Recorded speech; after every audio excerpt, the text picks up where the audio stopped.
You can probably hear me without the mic. Is that all right? All right. Oh, you guys are in that corner. Sorry about that. Hey, thanks for coming out tonight. This was a last minute thing, as we said. We thought we were going to be in Washington today voting on some things. We did it yesterday. So we said, hey, we have an extra day. We're going down to Iowa. What can we set up? And here it is. So we're glad you're here and we're grateful for it. And we can mix some football into it. By the way, I know some of you are going to this high school game. I love high school football. I'm very close to a couple programs down in South Florida where high school football is almost a religion, as apparently it is here as well. And it's the purest form of that sport, and we love it. And I am grateful that you would come out here on short notice. I'm not going to talk that long, because I really want to spend most of my time just talking to you one-on-one, but just want to remind you of why I'm here, and obviously want your support in these caucuses that are coming up in early February. You know, we're on the verge of being the first generation that's going to leave the next worse off than ourselves. That's never happened in 230 some odd years. In 235, 36 years of American history, never has a generation left the next generation worse off. And that's what we're on the verge of doing. And we're on the verge of doing that because we have political leaders in both political parties that are completely out of touch. I can't remember a time in my lifetime where political leaders have been more out of touch with what's happening in people's lives than what we're facing today. And I wish I could tell you it's just one political party, but it's both of them. And it's the same thing every 4 years, every 2 years, when whether it's for dog catcher or for president, they always come out and say, all right, this is the person that we're all going to get behind this time. Everybody else needs to step aside.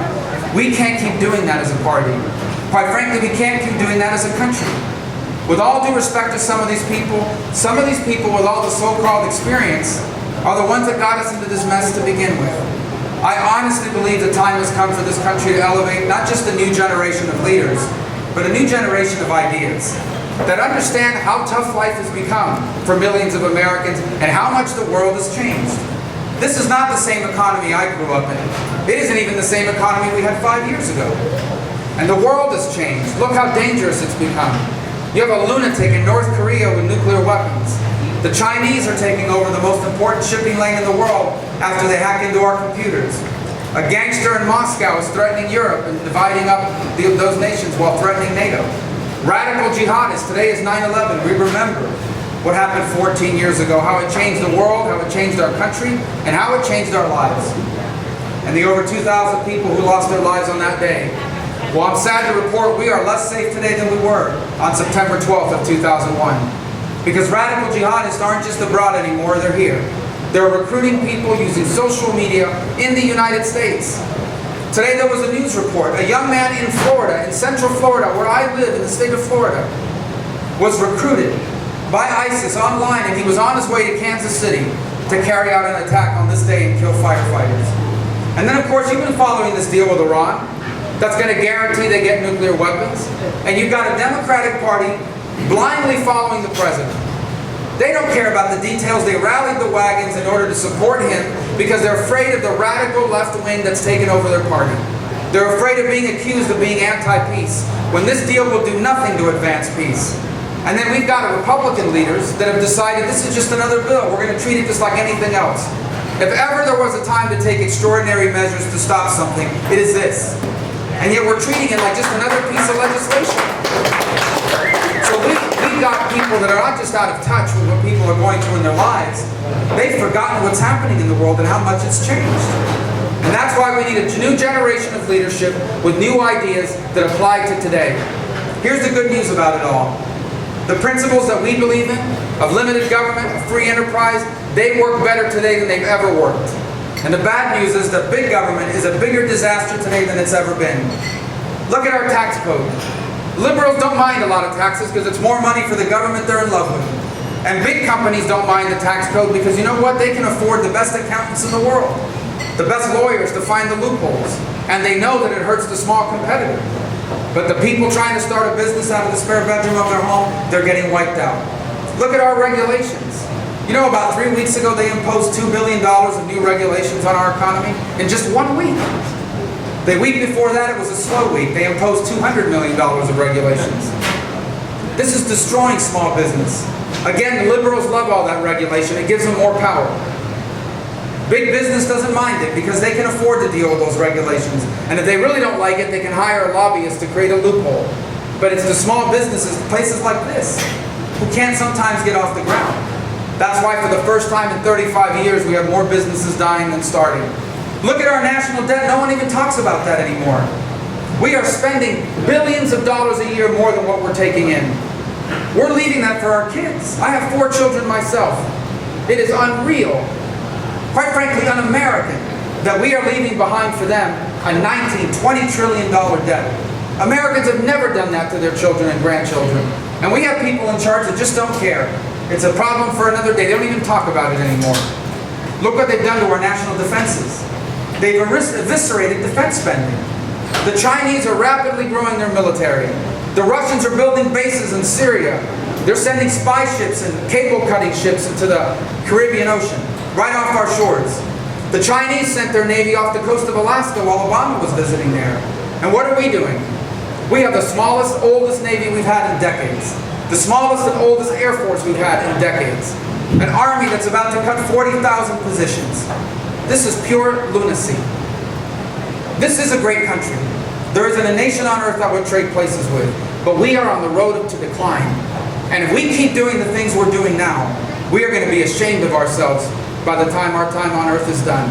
And history's going to condemn us. It's going to say that we failed to do our part. That we were the first Americans ever that left their children worse off than ourselves. But here's the really good news. It doesn't have to be this way. There's an alternative. And the alternative is to start solving our problems. The alternative is to start confronting our challenges and also embracing our opportunities. The alternatives are policies that allow us to compete again. Reform the tax code, limit regulations, balance the budget, repeal and replace Obamacare, and let us fully utilize our energy resources. If you do that, I promise you, the American private sector can compete with any country in the world. They will create millions of new jobs.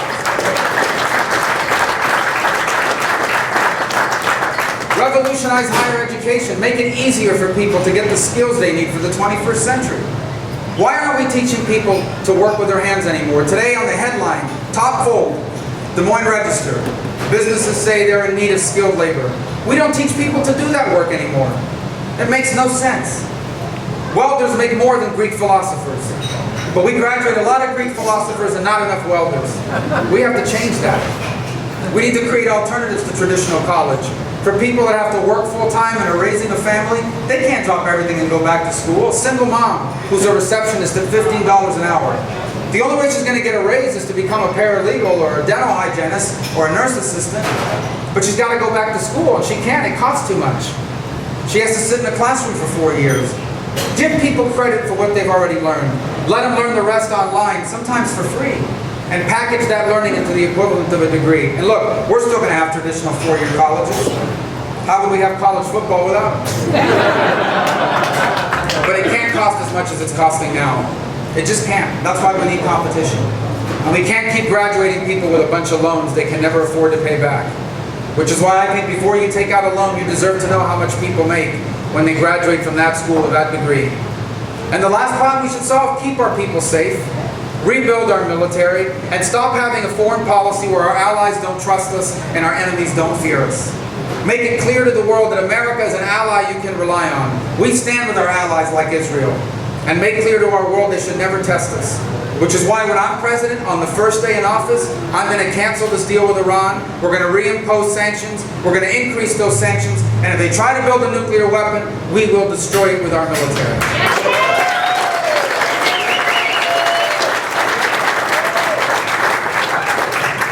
We can fix every problem we have.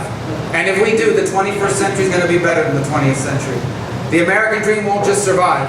It'll reach more people and change more lives than ever before. That is the unique and exciting opportunity before us. But guys, we have to turn the page. We can't just keep electing the same names, the same people, the person in line. You keep electing the same people, you're going to get the same result. The time has come to turn the page. We should be proud of our history, but tomorrow, yesterday's over. It's never coming back. Tomorrow is here, the future is now. And we have a chance to build a future that's even greater than our past. A 21st century even greater than the 20th. An American dream that doesn't just survive, but it reaches more people and changes more lives than ever before. And so that's why I decided to run for president. I'm tired of watching nothing happen. I've only been in the Senate for 4 years, but it is very frustrating. You go up there every Monday and nothing happens. We go around the country and we tell people, vote for Republicans. If we're in the majority, we'll change things. They gave us a majority, and nothing happens. So you know what we need? We need a president that will make something happen again. That we can begin to change our problem. That brings our federal government back under control. It's gotten too big. It's involved in too many things. Leave most of the power to the states and local communities and our people. The federal government's most important job is to keep us safe. And that's what it's not doing well enough. If we fix these problems, I'm excited about our future, and you should be as well. So I hope I can encourage you to support us. I hope I can encourage you to sign up to caucus for us, and then sign you up to work to get other people to join our team.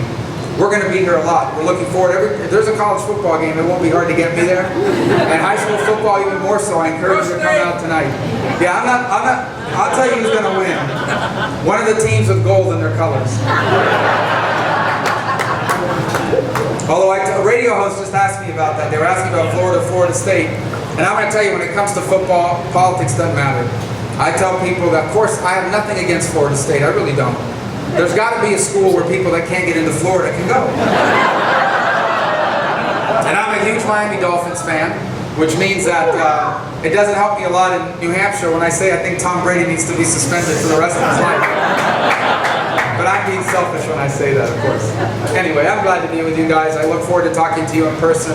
I look forward to coming back many more times, and thank you for coming tonight. I'm really grateful. Thank you.